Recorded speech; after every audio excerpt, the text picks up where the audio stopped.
오늘은 영상을 통해서 함께 말씀을 나누기를 원합니다. 오늘의 말씀의 제목은 세계 복음화 사역입니다. 오늘 본문은 마태복음 28장 18절에서 20절입니다. 너무나 중요하고 유명한 구절이죠. 이 내용을 지상명령, 예수님의 지상명령이다 이렇게 이야기를 합니다. 지극히 높은 명령이라고 하는 뜻입니다. 우리 19절 20절을 보시면 너희는 가서 모든 민족을 제자로 삼아 아버지와 아들과 성령의 이름으로 세례를 베풀고 내가 너에게 분부한 모든 것을 가르쳐 지키게 하라 라고 말씀하십니다. 자, 이 명령을 언제 주셨냐가 중요합니다. 그리스도의 일을 예수님께서 다 이루시고 난 이후에 주신 말씀이죠. 예수님께서 십자가 지시고 부활하신 이후에 성천하시기 직전에 주신 말씀입니다. 그럼 이게 어떤 의미가 있냐면 예수를 하나님의 아들 그리스도로 믿는 모든 사람의 인생의 방향이 되는 것입니다. 그리스도를 다 이루신 이후에 그러면 그렇게 믿는 사람, 예수님께서 십자가 부활을 통해서 모든 문제를 끝내셨다고 진짜로 예수를 믿는 사람, 그 사람의 인생 방향이 오늘 예수님이 주신 말씀인 것입니다. 너희는 가서 모든 민족으로 제자를 삼아야 되고 이것이 하나님의 뜻이고 또 그들에게 예수님이 가르치신 모든 것을 가르쳐 지키게 하도록 그렇게 말씀하고 있습니다. 이것이 진짜로 예수를 믿는 사람의 인생의 방향이라고 볼 수 있습니다. 그래서 이 말씀에 순종해서 많은 교회나 단체나 개인은 전 세계 복음을 전하기 위하여 무단한 노력들을 많이 했습니다. 중요한 건 바르게 하는 게 중요합니다. 그러니까 이 말씀에 순종해서 많은 단체와 교회는 지금도 하고 있고 앞으로도 해야 마땅합니다.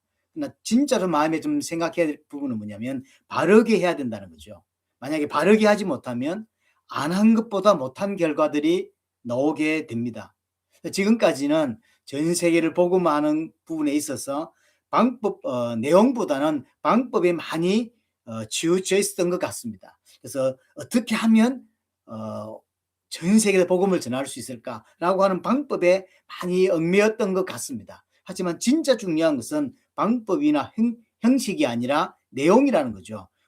어떤 내용이 전달돼야 되냐는 것이 더 중요한 것이지 방법은 사실 그렇게 중요하지 않습니다. 아무리 방법이 좋아도 아무리 전 세계 복음을 전할 수 있는 방법이 있다 할지라도 만약에 내용이 잘못됐다면 잘못된 내용, 왜곡된 진리 또는 변질된 복음을 사람에게 전했다면 그건 사실 안전한 것보다 더 못한 결과가 나오게 됩니다. 내용이 잘못되기 때문에 많은 수고나 노력이나 헌신들이 다 수포로 돌아가는 경우들이 많이 있습니다. 말씀을 전하고 전 세계 복음을 전하는 그 사역의 목적은 구원받게 하기 위한 거죠.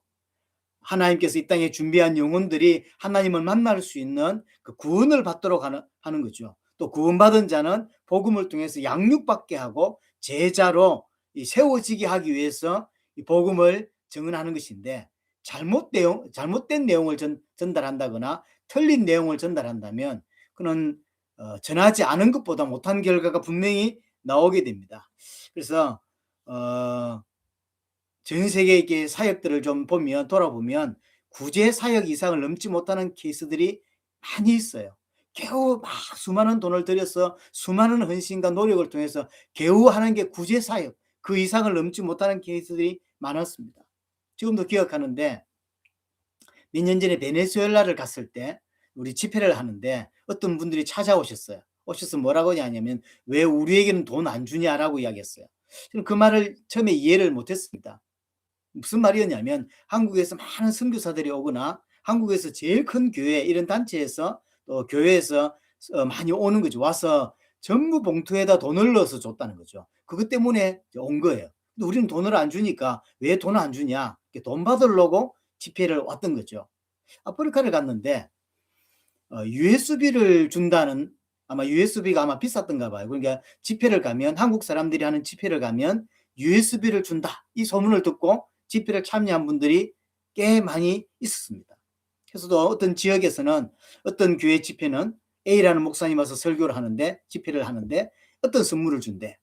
근데 B라고 하는 교회는 그 이웃 지역에 B라는 교회는 또 다른 선물을 준다는 거죠. 그걸 듣고 자기가 필요한 선물을 받기 위해서 A를 가든지 B를 가든지 이런 현상들이 지금 전 세계에 일어나고 있습니다. 그러니까 분명히 많은 수고와 수많은 사람들의 노력과 헌신을 통해서 사역을 진행하지만 실제로는 잘못된 내용들, 틀린 내용 때문에 사실은 안전한 것보다 못한 일들이 분명히 일어나고 있다는 거죠. 또 하나 내용을 전달하기 이전에 사역하는 사람들의 마음 자세도 굉장히 전 중요하다고 생각이 듭니다. 복음을 얼마나 사랑하느냐 이게 중요한 거죠. 그 복음을 얼마나 사랑하는 그 마음에서 이 사역을 하느냐 이것이 너무 중요합니다. 왜 그러냐면 결국 사역이 그 사역을 진행하는 사람들이 그 중심이나 그런 것들이 흘러나와서 그 사역이 진행이 되기 때문에 그렇습니다. 복음을 어떻게 이해했느냐가 그 사람의 그 사람이 사역에서 나와요. 정말로 복음을 사랑하는 그 마음에서 나온 사역이 올바른 사역으로 진행이 될 수가 있는 거죠. 그렇게 되지 않으니까 사실은 세계 선교 현장에서 많은 상처나 또는 원하지 않게 분란이 일어나기도 하고 싸움이 일어나기도 하고 마치 사역을 서로서로 경쟁하듯이 그래서 그렇게 사역하는 케이스들도 없잖아 많이 있습니다. 그래서 어떤 사람들 보여주기 위해서 사역을 하기도 하고요. 하여튼 그 중심이 어떤 거냐에 따라서 사역의 결과들이 많이 나오게 되고요. 너무나 안타깝게도 어떤 나라에서는 더 이상 한국 선교사 들어오지 마라 라고 결의한 나라들도 사실은 있습니다. 그게 이제 중심인 거죠. 우리는 방법보다는 내용에 신경을 써야 되고 또 그 내용을 올바로 전달하기 위해서 사실은 사역하는 사람들의 어떤 마음 자세나 중심이 참 중요합니다. 그래야만 예수님이 명령하신 대로 사역이 일어나게 될 것이고요. 그렇게 하지 않기 때문에 예수님께서 오늘 말씀하신 이 마태복음 28장 우리 18절에 20절의 일들이 일어나지 않는 경우들이 많이 있다는 것이죠.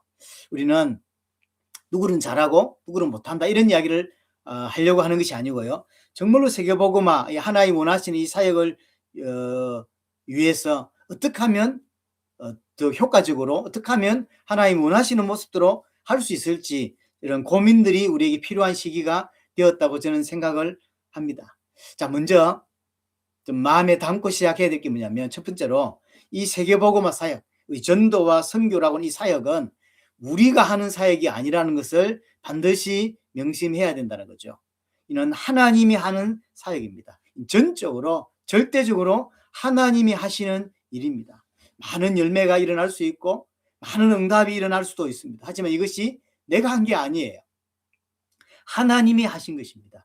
이 부분이 굉장히 사실은 중요합니다. 이 부분이 깊이 있게 사역자들에게 또 사역할 수 있도록 배경이 되어주는 모든 교회 깊이 인식이 되어져야 됩니다. 그렇지 않으면 많은 열매가 일어날수록 자신의 의가 됩니다. 나의 의가 되는 거죠.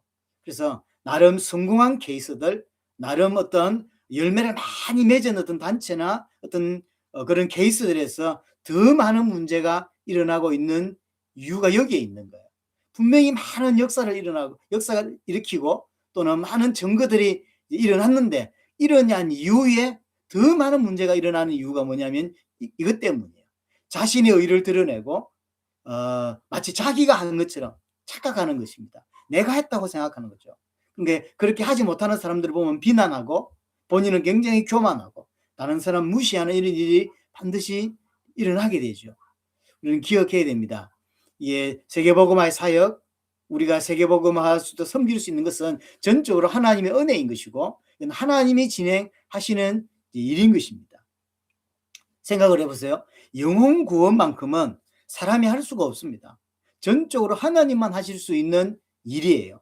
사람이 죄에 빠져서 하나님과 단절되어져서 영적으로 죽어 있는 자를 살리내는 일이 이 세계복음화의 사역이고 구원 사역입니다. 이것을 인간이 어떻게 할 수 있겠습니까? 죄에 빠진 자를 죄를 해결하고 하나님과 단절되어서 하나님과 원수되어서 죽어 있는 그 영적으로 죽어 있는 자를 살리는 것은 절대로 인간이 할 수가 없는 것입니다. 인간이 할 수가 없어요. 세계복음화 사역은 우리가 할 수가 없는 것입니다. 우리가 인간은 불가능한 일이에요. 전적으로 하나님이 하시는 일입니다. 그럼 우리는 뭡니까? 하나님의 뜻에, 하나님의 계획에 순종할 뿐인 것입니다. 하나님은 우리를 당신의 뜻을 이루는데 우리를 사용하시는 것이죠. 하나님의 뜻을 이루는 우리는 도구고 통로인 것입니다. 그것만 해도 감사한 것이죠. 하나님의 뜻을 이루는데 나를 사용하신다는 거죠. 하나님의 뜻을 이루시는데 나를 사용해서, 나를 도구로 삼아서, 나를 통로로 삼아서 그 일을 이루신다는 거죠. 이 자체만 해도 감사한 거죠. 여기에서 임하들 수 있는 인물이 우리가 아니잖아요. 근데 우리를 사용해서, 우리 교회를 사용해서 이 일을 하시겠다는 거죠. 이는 그냥 감사한 것입니다. 두 번째로 오늘 내용을 보면 너희는 가서 모든 민족을 제자로 삼아 아버지와 아들과 성령의 이름으로 세례를 베풀고 내가 너희에게 분부한 모든 것을 가르쳐 지키게 하라라고 이야기합니다. 자, 먼저 너희는 가라라고 이야기하죠. 너희는 가야 된다는 거죠. 두 가지 의미가 있습니다. 첫 번째로 모든 민족에게로 가서 제자를 삼아라고 합니다. 모든 민족, 땅끝까지. 사도행전 1장 8절에는 온 유대 사마리아 땅끝까지 이르러 내 증인이 되리라라고 말씀하셨죠. 그래서 모든 민족, 우리의 사역의 대상은 모든 민족입니다. 땅끝입니다. 온 유대 사마리아 땅끝까지 복음이 분명히 증언되어야 되고요. 마태복음 24장 14절에 보면 천국 복음이 모든 민족에게 증언되어야만 끝이 온다고 이야기를 하시죠. 그래서 예수님의 한 가지 남은 다시 오시겠다고 한 재림의 약속, 그 재림의 언약은 세계 복음화와 분명히 연결되어 있습니다. 그래서 연결되어 있기 때문에 우리는 끊임없이 전 세계에 복음을 전하려고 하는 것이죠. 그래서 가서 제자 삼아라. 이것은 하나님의 뜻입니다. 그래서 가야 합니다. 또 갈 수 있도록 사람을 보내야 됩니다. 복음이 증언될 수 있도록 사람을 보내고 제자를 삼는 일을 분명히 해야 된다는 것이죠. 가라고 하는 이야기는 제자가 있다는 이야기죠. 가서 제자를 삼으라고 하는 이야기는 하나님이 준비한 제자가 있다는 것이죠. 전 세계에 제자를 찾는 노력들을 분명히 구원받은 하나님의 백성이라면 정확하게 예수를 그리스도로 믿는 모든 성도와 개인은 가져야 될 사명입니다. 인생의 분명히 방향인 건 분명합니다. 그래서 이걸 효과적으로 하기 위해서 이 전문적으로 일을 하는 사람들도 있습니다. 이 전문 선교사들이죠. 그래서 안수를 받았던 안 받았던 하나님이 보내시는 곳에 가서 전문적으로 생명을 걸고 일생을 들여서 사역하는 사람들, 그 사람들을 보고 선교사라고 합니다. 이런 사람들을 찾고 세우고 파송하고 이런 일들을 당연히 일어나야 되고요. 우리가 하는 우리 당대 세계복음의 사역은 전문적으로 일생을 이렇게 선교 현장에 가서 하진 않고요. 짧은 시간을 활용해서 제자를 찾고 제자를 세우는 사역을 하죠. 이 사역 또한 사실은 중요합니다. 뭐 어느 것이 더 중요하냐 이렇게 말할 수는 없습니다. 분명히 어떤 나라의 어떤 지역에 또 일반적으로 갈 수 없는 지역에도 전문적으로 훈련받은 사람을 보내고 준비시켜서 보내서 사역할 수 있도록 해야 되고요. 또 그렇게 하지 못하지만 또 우리 같은 경우는 짧게 뭐 이번에는 보름을 나갔다 오죠. 2주를 나갔다 오는데 짧게 가서 제자를 찾고 세우고 하나님 뜻을 이루는 이런 일들을 하게 되죠. 이번에 네팔 사역은 2주를 이제 가게 되었는데요. 이걸 어떻게 생각해야 되는 것이냐면 이게 하나님께서 오늘 예수님께서 너희는 가서 모든 민족으로 제자를 삼으라 그랬죠. 이 명령에 순종해서 가는 사역인 거죠. 예수님이 명령하신 사역이라고 우리는 믿어야 되는 것이고요. 또 그래서 사실은 가는 것입니다. 여기서 하나 중요하게 생각할 건 뭐냐면 우리 모두가 다 이 사역에 감당을 해야 된다는 거죠. 어떤 사람만 감당해야 될 사역이 아닙니다. 담임 목사만 해야 될 사역이 아니라는 거죠. 모든 성도가 모든 교회가 사실은 같이 해야 될 사역인데 이번에는 제가 대표로 목사인 제가 대표로 대신해서 여러분들 대신해서 하는 사역이라는 사실을 기억해야 돼요. 목사님이 이번에 네팔 사역을 가는구나 라고 생각했다면 여러분들 잘못 생각하신 것입니다. 그렇지 않고요. 여러분들이 직접 가야 되는 거예요. 왜냐하면 하나님이 예수님이 여러분에게 너희는 가서 모든 민족으로 제자를 삼으라고 하셨습니다. 이것은 어떤 목회자나 어떤 선교사에게 주신 메시지가 아니에요. 모든 성도에게 주신 메시지예요. 여러분들의 거룩한 부담이 마음에 있어야 돼요. 내가 가야 되는 거다. 하나님이 나를 보내셨다라는 마음이 있어야 돼요. 이 부분이 정립되어 있지 않으면 여러분들은 예수님과 상관이 없는 사람이에요.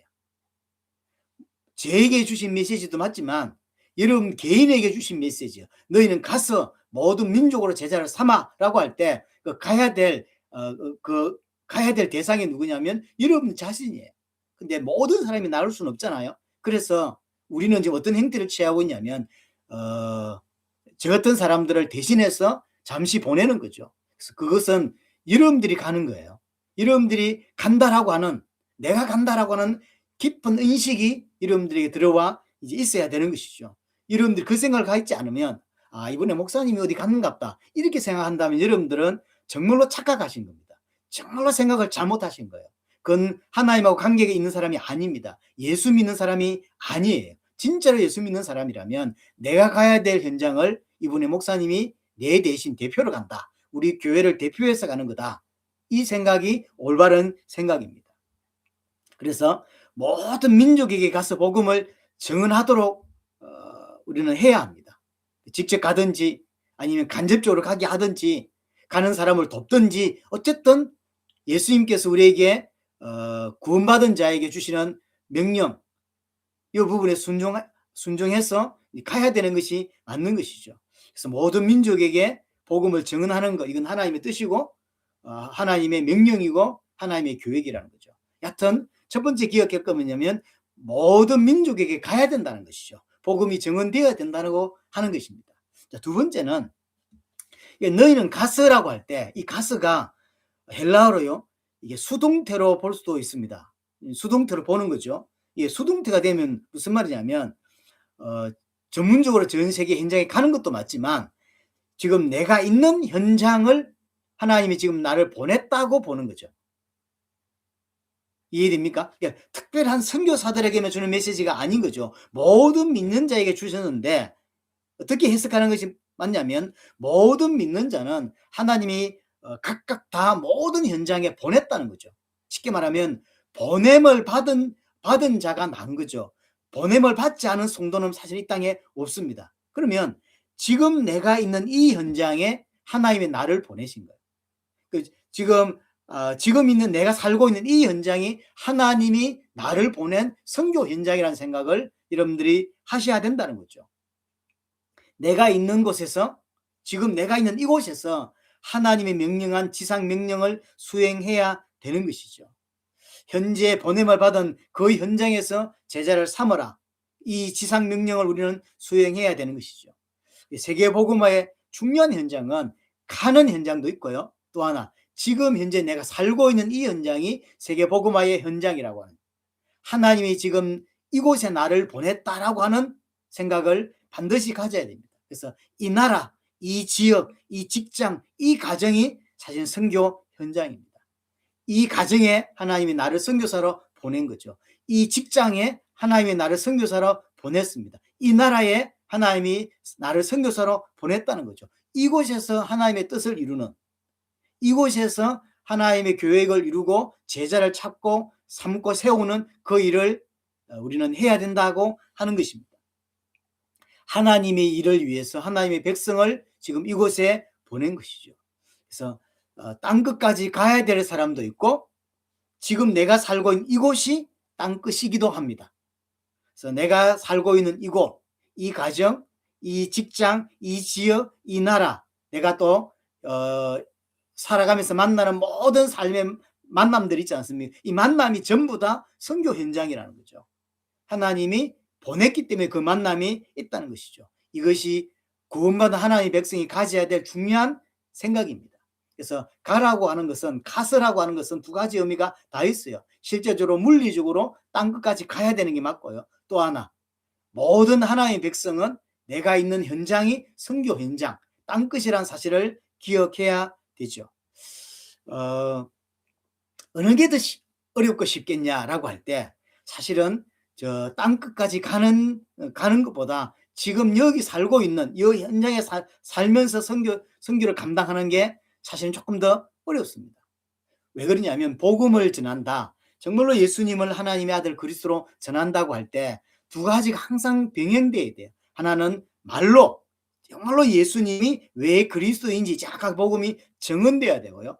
그 복음이 우리의 삶으로 또 정언되는 겁니다. 성경은 두 가지예요. 복음을 말로 전합니다. 또 하나 행동으로 전하는 거예요. 행위로 구원받는다는 말이 아닙니다. 하나님 우리에 주신 복음은 우리 입술을 통해서 말로 정언돼야 되고 그 복음이 우리의 삶에서 드러나야 되는 것이죠. 그래서 해외 선교 사역은 특별히 이번처럼 우리들처럼 짧게 현장을 갔다 오는 이 사역들은 행동으로 보여주는 게 아니고 삶으로 살아내는 게 아니에요. 그냥 말만 하는 거예요. 말만 하기 때문에 사실은 쉬워요. 왜냐하면 제가 제 삶이 뭐 어떻든 상관이 없이 정확한 복음만 말로 정언하면 됩니다. 이 사역 동안 사실은 엄청납니다. 그래서 많은 나라의 제자를 찾은 이유도 그것 때문이에요. 하지만 내가 살고 있는 현장에서는 말만 안 됩니다. 삶은 엉망인데 삶 속에서 복음이 드러나지 않고 복음으로 삶을 살아내지 않는다면 말만 한다 이런 말을 듣게 돼 있어요. 그래서 진짜 어려운 사역은 삶으로 살아내는 거예요. 불신자들 가정에서 살 때 복음을 믿고 말로 전하고 또 그 가정 안에서는 말로 전한 것으로서 안 돼요. 삶을 살아내야만 보고 느끼게 되는 거죠. 자식들에게 예수가 그리스도다 말을 해야 합니다. 하지만 그거보다 더 정확한 것은 어릴 때는 말로 듣지 시간 지나면 삶으로 살아내는 걸 보고 느끼게 되는 거거든요. 그래서 세계복음화를 한다고 할 때 가는 현장이 있고 지금 여기 있는 현장이 또 사실은 세계복음의 현장인 것이고 또 말을 정확하게 해야 되는데 현장이 있고 말과 함께 삶으로 살아내야 되는 현장이 분명히 있는 것이죠. 우리 그리스도인은 그리스도인답게 세상을 살아가는 것입니다. 말씀에 순종하고 예배를 통하여 하나님께 예배하고 나를 부인하고 그러면서 모든 삶이 이것이 연결되어져서 또 삶 속에서 하나님께 순종하고 삶 속에서 예배가 되고 삶 속에서 나를 부인하는 쪽으로 계속 가야 되는 것이죠. 그래서 이번처럼 해외 나가는 일 사역들은 어떤 면에서 말만 하고 오기 때문에 쉬운 사역이에요. 제 깊이와 상관없이 제 행동과 상관없이 말만 하고 오면 되죠. 그것만 해도 제자가 일어납니다, 사실. 하지만 하나님이 대부분의 90% 넘는 성도들은 저 선교 현장을 다 가지 않습니다. 그럼 나머지 사람들은 대부분의 기독교인들은 어떻게 삶 속에서 말과 삶을 통해서 복음을 증언하는 일을 이제 하게 되는 것이죠. 그래서 어떤 면에서 이 현장, 내가 살고 있는 현장에서 선교사 사는 것이 더 사실은 어렵습니다. 하나님 백성답게 사는 것이 더 어렵습니다. 더 어렵기 때문에 사실은 더 중요하기도 하고요. 그래서 성령 충만이 저 선교 현장에 가는 사람의 성령 충만도 필요하지만 가정에서 삶을 살고 직장에서 많은 사람들을 만나고 또 이런 사람들이 성령 충만이 사실은 필요한 거죠. 하나님 백성답게 살아내기 위해서 성령 충만이 필요한 현장이라는 거죠. 내 직장에서, 내 가정에서, 내 삶의 모든 현장에서 성령 충만함이 필요합니다. 왜냐? 복음을 삶으로 살아내야 하기 때문에 성령 충만이 아니면 그 삶을 살아내기가 힘들어요. 그렇게 그 현장에서 그렇게 성령 충만함으로 삶을 살아내는 사람을 보고 우리는 제자라고 이야기를 하는 것입니다. 내가 살고 있는 이곳이 하나님이 보낸 선교 현장이라는 사실을 잊지 마시기를 바라고요. 또 하나님이 나를 이곳에 파송했다는 사실을 잊지 마시기를 바랍니다. 자, 세 번째로 가서 뭐 해야 되냐? 보냄을 받은 현장에서 우리는 무엇을 해야 되는가? 이것이 제일 중요한 부분이죠. 19절에 보면 가서 모든 민족을 제자로 삼으라라고 이야기를 하고요. 20절에는 그래서 내가 너희에게 예수님이죠. 예수님이 제자들에게 분부한 모든 것을 가르쳐 지키게 하라. 예수님이 하신 명령을 또 다른 사람들이 지킬 수 있도록 그렇게 가르치라고 이야기를 하는 것입니다. 내용인 거죠. 제자를 찾을 때도 내용이지만 찾은 제자들이 제자로 살아가고 제자로 성장하고 이 사람들이 제자가 예수의 명령을 따라 살 수 있도록 정확한 내용을 전달해야 된다는 것이죠. 사실은 그 어떤 것보다 내용이 중요합니다. 세계복음화는 방법이 아닙니다. 내용입니다. 어떤 내용이 전달돼야 되냐, 이게 사실은 중요한 것이죠. 내용이 잘못 전달되었기 때문에 많은 선교 현장 또 삶의 현장에서 문제가 일어나는 거죠. 내용이 틀린 걸 붙잡고 있기 때문에. 그래서 틀린 것을 가르치는 경우도 많이 봤습니다. 또 많이 있습니다. 전할 내용이 준비되지 않은 사람들이 많은 거죠. 저 선교 현장에 파송되어 갔는데 내용이 준비되지 않은 이런 케이스들이 분명히 있습니다. 이게 더 문제인 거죠. 성경과 다른 내용을 가지고 전하는 경우들이 있는 거죠. 그래서 내용을 잘 준비해야 됩니다. 모든 민족으로 제자를 삼을 수 있는 내용을 분명히 갖춰야 된다고 하는 것이죠. 내용이 없으면 아무리 많은 헌신과 수고를 한다 할지라도 실패하고 많은 것이죠. 성경과 다른 내용을 전하면 분명히 성경과 다른 제자가 나옵니다. 성경과 다른 제자가 일어나게 된다는 사실을 기억해야 됩니다. 사도행전 1장 8절을 한번 보겠습니다. 사도행전 1장 8절을 보시면 사도와 함께 모이사 그들에게 분부하여 이르시되 예루살렘을 떠나지 말고 내게서 들은 바 아버지께서 약속하신 것을 기다리라. 6절에 요한은 물로 세례를 베풀었으나 너희는 맨날이 못되어 성령으로 세례를 받으리라 라고 이야기를 하시죠. 자,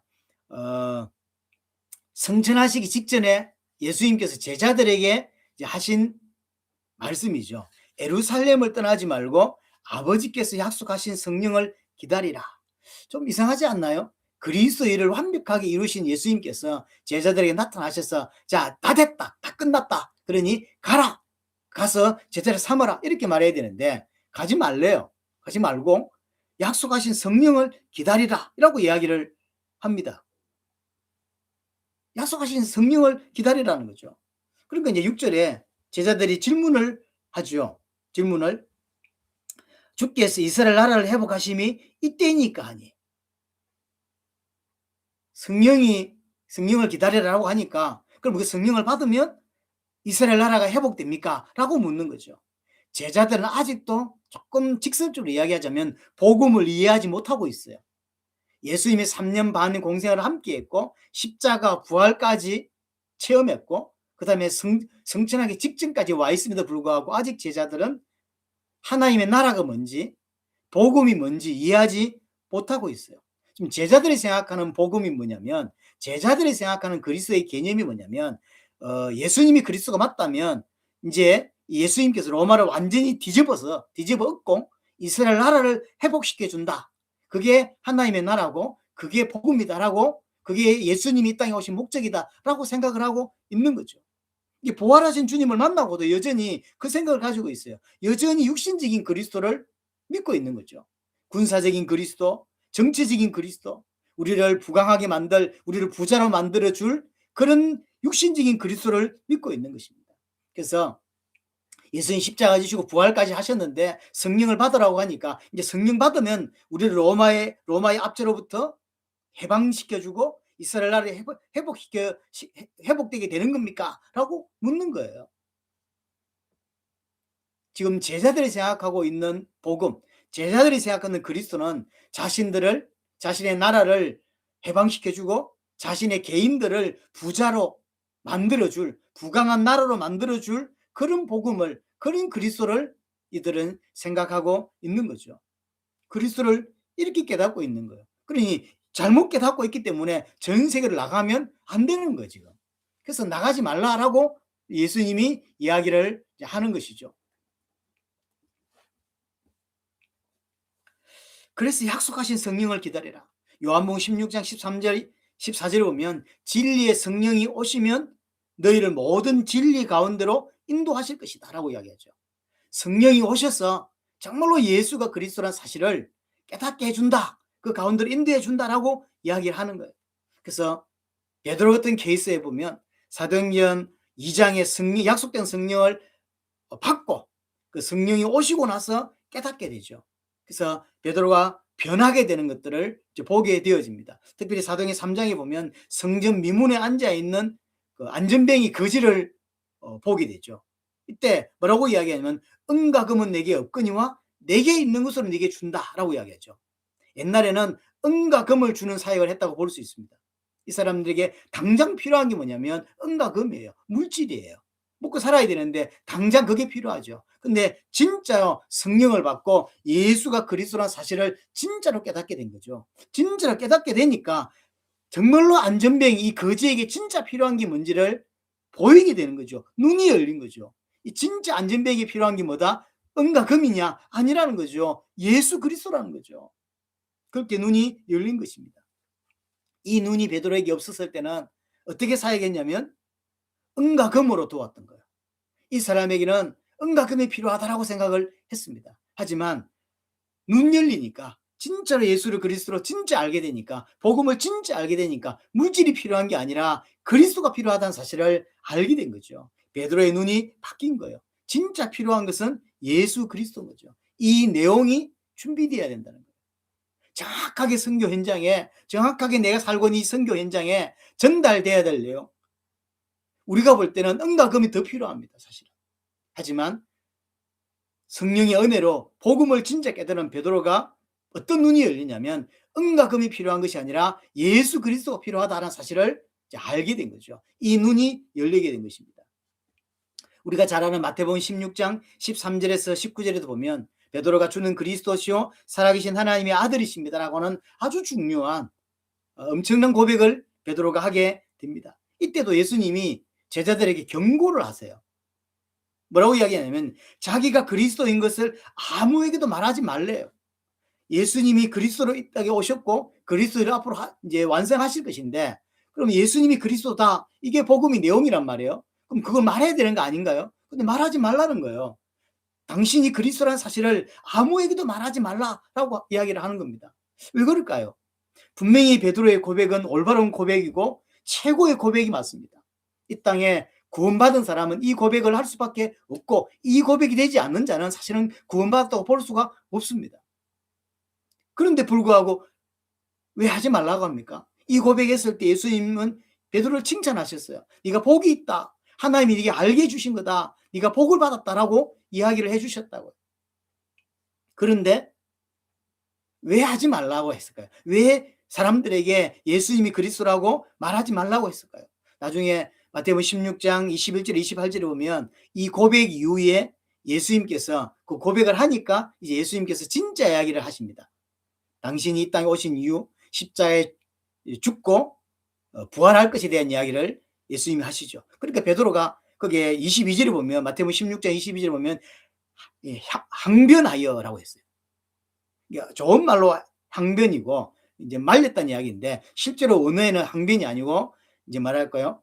욕을 했다고 볼 수 있는 거예요. 이게 지금 베드로가 생각하는 복음, 베드로가 생각하는 그리스도가 예수님이 맞는 것 같은데 그 예수님이 죽는다는 거예요. 그러면 안 되지요. 큰일 나죠. 그러니까 예수님을 붙잡고 항변했다고 했는데 사실은 항변이 아니라 너 미쳤어? 너 미친 거야? 이런 식으로 예수님을 이제 겁박한 그런 상황인 거예요. 왜 그럴까요? 베드로는 예수님을 십자가를 통해서 십자가와 부활을 통해서 우리의 대속을 이루실 그런 그리스도로 믿고 있는 게 아니기 때문이에요. 정치적인 그리스도, 경제적인 그리스도로 예수님을 믿고 있는 거예요. 예수님 통해서 부자 되고 예수님 통해서 이 나라가 해방되고 이걸 원하는 거죠. 그래서 예수님이 막 앞장서서 뭐 하면 막 그 따라가고 그래서 예수님 통해서 이 나라가 회복되고 또 자신은 부자 되고 또 이 나라는 부강하게 되고 이걸 좀 바라고 있는데 갑자기 예수님이 죽는다는 거예요, 이제. 그러니까 큰일 났죠. 그러니까 항변하여 욕을 하여 뭐 어떻게 했는지 모르지만 막 연극으로 만들자면 맥살을 잡고 예수님 맥살을 잡고 너 미친 거야? 이렇게 말했다는 거죠. 베드로가 예수님을 잘못 알고 있는 거죠. 그러니까 베드로가 한 마태복음 16장 13절에 16장 16절 이 고백은 최고의 고백인 건 맞습니다. 말은 맞아요. 하지만 아직 베드로는 그 고백대로 믿고 있지 않는다는 거죠. 그렇죠? 그래서 당신이 그리스도라는 사실을 말하지 말라라고 이야기를 합니다. 아직 제자들은 예수님을 틀리게 알고 있습니다. 아직 제자들은 틀린 내용을 가지고 있던 거죠. 고백은 맞지만 예수님을 틀리게 알고 틀리게 믿고 있습니다. 하나님이 생각하는 그리스도와 제자들이 생각하는 그리스도가 달라요. 여기에서 이제 문제가 생기는 거죠. 쉽게 말하면 이렇게 적용을 하자면 예를 들어 이런 거죠. 선교 현장에서 또 사람들에게 예수 믿으면 병 낫습니다. 이런 것 같은 거예요. 그럼 예수 믿으면 병 나는 사람이 분명히 있어요. 없습니까? 있습니다. 하지만 병 낫게 하려고 예수님이 이 땅에 오시고 십자가 지고 부활하신단 말이에요. 그게 본질이 아닙니다. 예수 믿으면 경제 문제 해결됩니다. 예수 믿으면 부자 됩니다. 가짜 그리스도를 전하고 있는 거예요. 예수님은 우리의 돈 문제 해결하려고 경제 문제 해결하려고 이 땅에 오시고 또 십자가 죽은 게 아니란 사실을 기억해야 됩니다. 예수 믿는다고 하는 것은 돈 문제와 상관없이 영원한 생명을 얻게 되는 걸 말하는 거예요. 그래서 이 땅에서 예수를 그리스도로 믿는 것은 어떤 문제가 와도 그게 경제 문제든 뭐 어떤 문제든 상관없는 자가 되는 것입니다. 그게 예수 믿는 것입니다. 예수를 통해서 돈 문제 해결하고 예수를 통해서 질병 문제 해결될 수가 있습니다. 하지만 그것 때문에 예수님이 오신 게 아니라는 거죠. 올바른 내용이 전달돼야 돼요. 올바르게 복음을 믿을 수 있도록 사실은 도와야 된다고 하는 것입니다. 사도행 1장 8절에 보면 오직 성령이 내게 임하시면 땅끝까지 이르는 정인이 될 것이라고 이야기하죠. 이게 하나님의 일입니다. 세계복음화는 하나님의 일이고 이번에 네팔 사역 하나님의 뜻이고 하나님이 진행하시는 일입니다. 우리를 통하여 우리의 기도와 우리의 헌신과 우리의 헌금과 우리의 중심이 담겨져서 진행될 하나님의 일입니다. 우리는 그게 수종들 뿐입니다. 직접 가는 저는 발로 가서 입으로 전달할 사람이 될 것이고 여러분들 뒤에서 배경이 되어져서 기도하고 물질로 후원하고 또 배경이 되어져서 그 사역을 감당할 수 있도록 또 되는 것이죠. 그래서 저나 여러분들이 전부 다 도구가 되어져서 통로가 되어져서 하나님의 뜻을 이루게 될 것입니다. 하나님은 이 하나님의 일을 위해서 우리를 사용하시는 거죠. 이 하나님의 뜻입니다. 우리는 그것에 우리를 사용하심에 주심에 너무나 감사한 것이고요. 우리는 이렇게 내용이 준비되어져야 됩니다. 진짜 중요한 것은 내용이 준비되는 것입니다. 우리를 통해서 전 세계에 그리스도의 복음이 흘러가게 되기를 하나님은 원하십니다. 또한 그것이 우리의 소원이 되어져야 된다는 것이죠.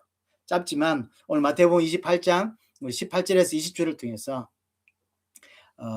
주시는 메시지를 좀 이번 주간에 좀 깊이 붙잡았으면 좋습니다. 붙잡았으면 좋겠습니다. 그 중에서 가장 중요한 것은 결국 내용입니다.